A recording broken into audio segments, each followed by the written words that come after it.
Let me tell you something nobody wants to say anymore: lazy men never win. That's not an opinion, that's not a maybe. That's a fact. I don't care how smart you are. I don't care what degree you have, what podcast you listen to, what guru you follow. If you're lazy, you lose. Every time. You don't build towers by sleeping in. You don't become a billionaire by scrolling. You don't win elections, own planes, or dominate business by sitting on your couch watching other people win. I've seen it all. I've been in boardrooms, construction sites, war rooms, and stadiums, and I can tell you the winners, they're up early, they're moving, they're building. And the losers, they're always tired, always complaining, always blaming someone else. Look, I've had tough days where the pressure was unreal. Lawsuits, scandals, media attacks, billion-dollar debt. But I still showed up. I still worked. I didn't make excuses. I made moves. That's the difference. That's the line that separates winners from whiners. One side gets hated and hustles harder. The other side gets offended and quits. I never quit. I outworked everyone. And that's exactly why I'm still standing stronger, louder, and more powerful than ever. You know what I can't stand? People who say, Trump, you were born rich. Listen to me, rich kids lose all the time. Rich kids go broke, go quiet, disappear. I didn't disappear. I didn't just keep it. I grew it. I expanded it. I multiplied it. I took millions and made billions. And I did it while the world threw every kind of obstacle at me. I could have coasted. I could have retired early, played golf every day, lived quiet. But that's not what winners do. Winners wake up hungry. Winners live like they're behind even when they're ahead. I didn't work because I had to. I worked because I refused to be average. And the truth is, most of the people calling me lucky wouldn't survive 1 month in my shoes. They'd fold under the pressure. They'd sleep through the opportunity. They'd tap out the first time something didn't go their way. That's why they don't win. That's why they stay stuck. Because deep down, they're addicted to comfort. They want the reward, not the reps. They want the result, but not the reality. They want the empire, but they still wake up like employees. That's not how you win. That's how you wish. And let me tell you, wishing is for losers. Work is for winners. And I chose work every single time. There were times I worked 16-hour days, slept on planes, fought legal battles while managing deals across continents, and still showed up with energy, focus, and clarity. You think that's talent? No. That's discipline. That's obsession. That's the mindset of someone who doesn't tolerate laziness, not in himself, not in his team, not in his life. I didn't care if it was my birthday, Christmas, a holiday, or the middle of a storm. If there was work to be done, I did it. And that's why they can't figure me out. That's why I'm still here, still building, still making headlines, still creating moves that shake the world. Because while they were watching Netflix, I was designing deals. While they were sleeping in, I was signing contracts. While they were waiting for motivation, I was taking action. And that's the secret. The big, ugly, undeniable truth. Most people lose because they're lazy. And the laziest ones, they're the loudest. The ones who complain the most, who blame the most, who play the victim every single time. I never played victim, I played offense. Always. And that's what made me unstoppable. Let me walk you through the real reason I never lost. I worked when everyone else slowed down. I moved while they hesitated. I stayed sharp while they got soft. You think I built Trump Tower by dreaming? You think I landed billion-dollar deals by posting quotes on Instagram? No, I showed up. I fought for every inch. I studied the market, knew the politics, played the zoning laws like chess, and didn't leave the table until I got what I wanted. That building that gold monument in the middle of Manhattan didn't rise out of luck. It rose because I was willing to work 20 hours a day if that's what it took. Every detail, every floor, every negotiation. People don't know this, but I'd show up on the construction site unannounced. I'd talk to workers, I'd inspect finishes. I knew what the elevators cost, what the glass weighed, how many tenants we needed to break even. Most developers sit back and wait for updates. I was the update. I didn't just write checks. I built. That's what it takes. That's why I win. When I say I outworked everyone, I mean it, even in failure. especially in failure. There was a time in the early 90s when I was over $900 million in personal debt. Read that again, $900 million. And what did I do? I didn't disappear. I didn't sulk. I didn't file bankruptcy like they begged me to. I went straight into the fire. I negotiated with every bank, every lender, every creditor, sometimes 5 meetings in one day, back to back, because I knew I could turn it around if I just stayed in the fight. They were waiting for me to give up. I didn't. I doubled down. I showed up in meetings dressed sharp, spoke with confidence like I wasn't the one underwater, because mentally I wasn't. And slowly I flipped the game, reorganized, consolidated, rebuilt. By the time they realized I was rising again, I was already 5 moves ahead. And you know why I could do that? Because I didn't take time off to feel sorry for myself. I worked. I moved. I didn't wait for help. I became the help. The Apprentice? Let's talk about that. That wasn't some fun project. That was a machine. A branding masterpiece. When they pitched the idea, I said, sure, but I do it my way. I knew exactly what I was doing.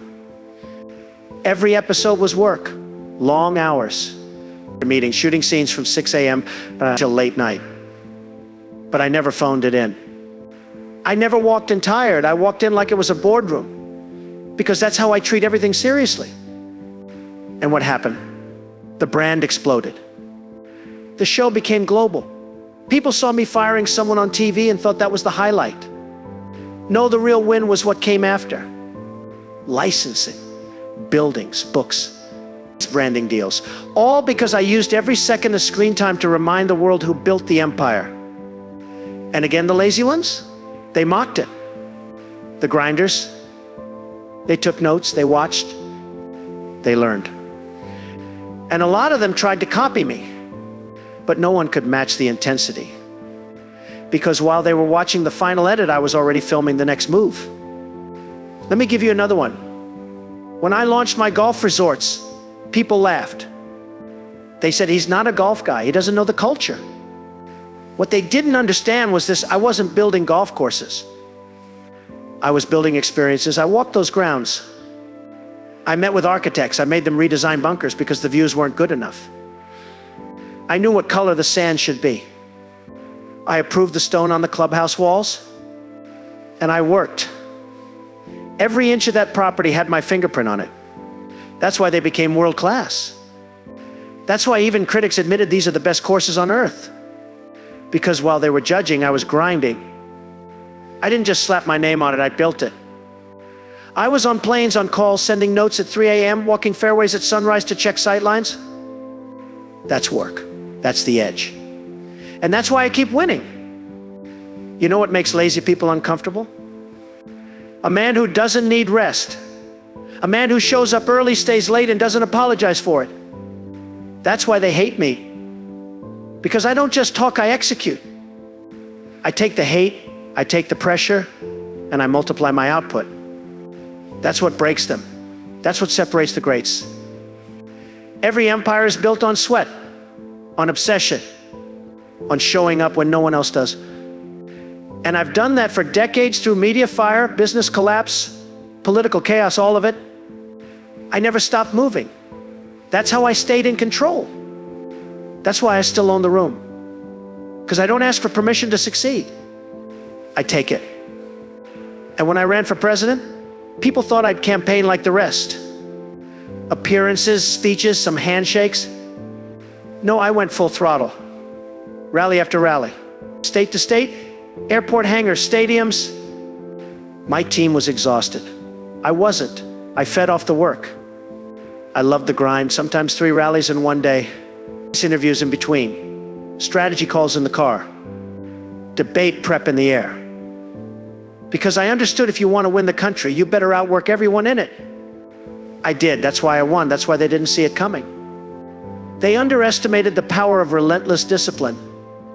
They underestimated the guy who wakes up with fire in his chest and a list of moves to make before breakfast. Lazy men don't understand that. They want breaks. They want fairness. They want free wins. Sorry, that's not how the world works. That's not how I work. I built my name by being relentless, by being visible, by being everywhere. And to do that, you need fuel. You need stamina. You need obsession. If you can't work through exhaustion, through pressure, through failure, you're not ready, you're not even close. So next time you say you want to win like Trump, ask yourself, are you willing to move like Trump? To grind like Trump? To bleed, sweat, lose, adapt, and keep coming? If not, sit down. Because the winner's circle doesn't welcome the lazy. It celebrates the obsessed, and I've been obsessed since day one. You want to know what separates me from 99% of people? It's not just deals, it's not just discipline. It's how I think. My mindset is built for war. It's built for speed, built for execution. And the truth is, most people don't have that. They wake up hoping, I wake up moving. They need a reason, I need a mission. That's the difference. It's not about motivation that comes and goes. I operate on command. I built my mind to respond to challenge, not comfort. You don't become who I became by thinking like a regular guy.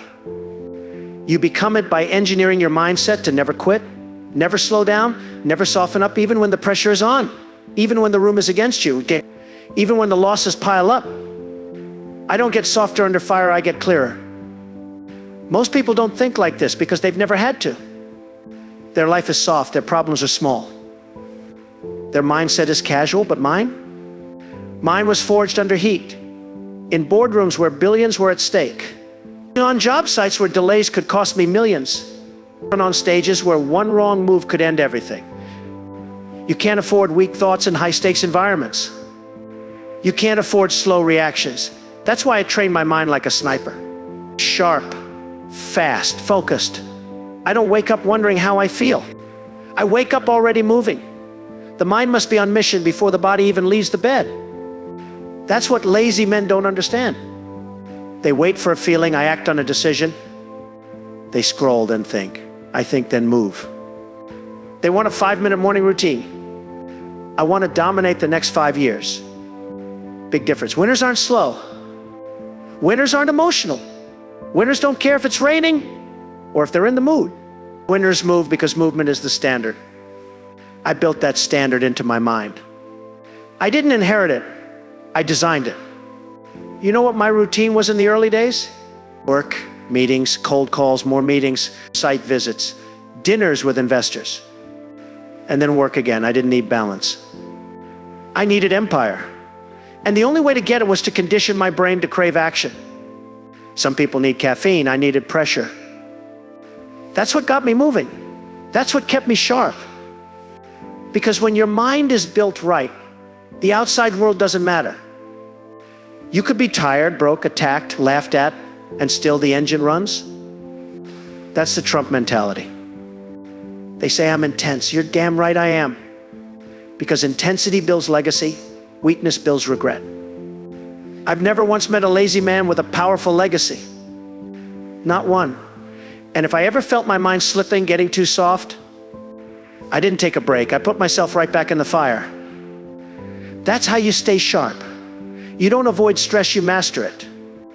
You don't run from discomfort, you use it to sharpen your mind, your strategy, your hunger. That's what I did every decade of my life. And that's why I'm still at the top. Let me be very clear, discipline beats everything. It beats talent. It beats potential. It beats privilege. And yes, it even beats hate. When people came at me from every direction, media, lawsuits, political opponents, fake investigations, I didn't react emotionally. I responded with discipline. I didn't sit around wondering, why is this happening to me? I got on the phone. I scheduled the next meeting. I signed the next deal. That's how I won. That's how I kept winning. Because when the weak got distracted, I doubled down. I stayed on mission. I kept building. That's what discipline does. It keeps your hands moving even when your name is on fire. It keeps your empire growing even when your enemies are plotting. And most people will never taste that power because they're too lazy to stay consistent when it gets uncomfortable. You want to know why people called me lucky? Because they didn't see the hours. They didn't see me walking construction sites at 6 a.m. in a suit, checking every detail. They didn't see me flying city to city, closing licensing deals while others were partying on weekends. They didn't see the call sheets, the legal meetings, the 3 a.m. decisions about branding, zoning, negotiation. That's not luck. That's strategic obsession. And that obsession only becomes effective when it's locked in by discipline. Every morning, every night I was locked in. Not for a day, not for a season, for decades. That's how real success works. It's not a sprint. It's not a burst of hype. It's consistency hammered into your nervous system until you don't even think about quitting. You just keep moving forward. There was a period in my life where everything was stacked against me. Projects stalled. Cash was tight. The media was hostile. I could have paused. I could have gone quiet. I didn't. I launched new ventures. I made more noise. I stayed visible. That was strategy, not emotion. Visibility is leverage. When you're visible, you're valuable. And staying visible requires work, planning, and relentless output. While they were guessing my next move, I was already making it. I didn't cry. I didn't pause. I executed. That's discipline. The ability to act like nothing is wrong, even when the pressure is screaming in your ear. Most people panic. I pivot. The Apprentice wasn't just a hit show. It was a strategic power move rooted in ruthless discipline. I showed up on time. I delivered authority. I built a visual brand so powerful that people who never watched the news knew who I was. Every suit, every line, every shot was calculated. I wasn't there to be famous. I was there to expand control. That's what discipline does. It multiplies your impact when others are wasting theirs. I turned reality TV into a boardroom. I turned drama into dominance. And behind all of it was one thing I never missed. I showed up every day, prepared, locked in. You don't build that with dreams. You build that with decisions. Let me say something that's going to hurt, but you need to hear it. If you're not winning right now, you're not working hard enough. You're not focused enough. You're not obsessed enough. You're not disciplined. And don't give me your story. Don't give me your background. Don't tell me how unfair life has been, because I've heard it all. I've seen guys with zero talent outwork guys with all the gifts in the world. I've watched underdogs become giants, and I've watched so-called smart people stay broke because they were lazy. And that's what most people are: lazy. Not unlucky, lazy. Not misunderstood, lazy. Not victims, just lazy. You're not losing because the system is against you. You're losing because you're soft. You want comfort more than you want victory. You want validation more than you want growth.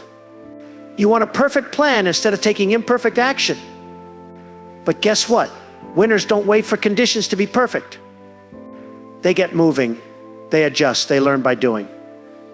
They show up day after day, whether they feel like it or not. That's what I did. That's what every empire builder does. And that's why we win, because we refuse to live like the rest of you. Let me ask you something face to face. What did you do this week? Really? How many hours did you waste on your phone? How many mornings did you sleep through? How many I'll start tomorrow-esque did you feed yourself? You want to be great, but you haven't even earned average. You haven't suffered. You haven't obsessed. You haven't sacrificed. You want results with a casual attitude. And I'm here to tell you that doesn't exist.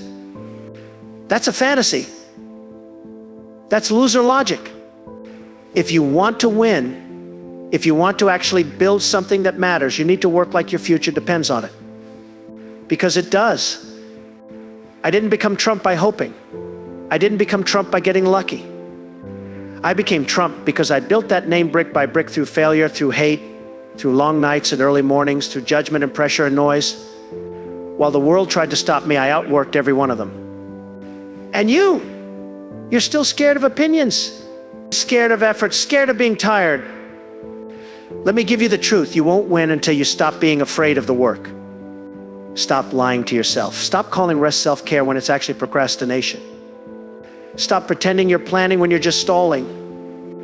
And stop crying about pressure. Pressure is the tax you pay for wanting to be great. You want comfort?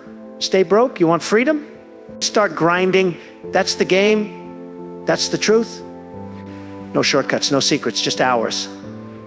just execution, just raw, brutal consistency. Now get up, get focused, get serious, because the empire isn't going to build itself in lazy men. Lazy men never win.